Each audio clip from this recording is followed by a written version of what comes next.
This is Tully here with another 2-minute tip that you can use to support your ML students in your classroom.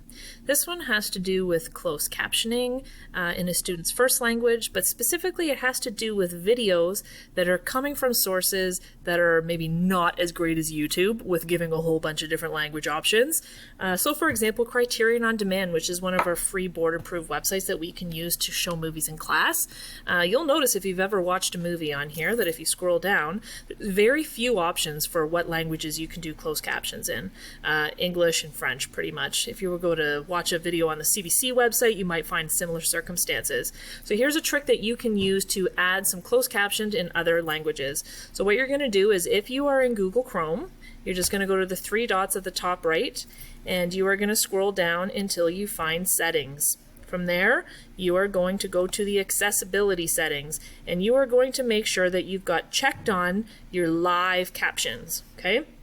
So from there, after you have your live captions on, you're going to make sure that your language is set to English.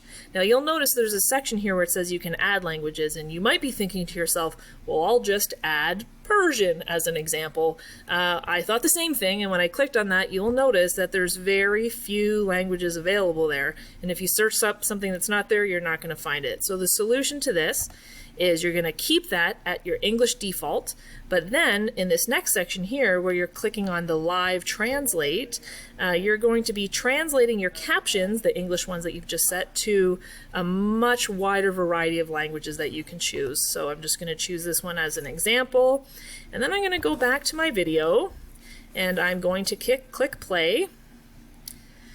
And it might take a minute. In fact, I might even need to refresh. That's the trick that I found a few times.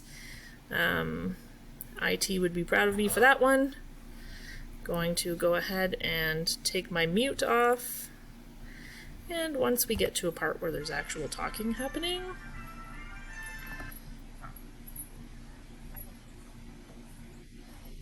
well, I'm a liar. Apparently there are no captions here. Oh, here we go. It just took a minute to kick in. Okay, I'm going to go back, and you can see that now all of a sudden my captions are happening for the movie. Now this is something that you can drag these captions wherever you want on the screen, so it's not necessarily at the bottom as they normally are, but you can move them wherever you want. You can pin it. You can do whatever you want. So there you go, folks. You can do closed captions for videos that are not on YouTube that normally have a pretty terrible selection of languages to choose from. Hopefully this helps you to support your ML students in the classroom. Good luck.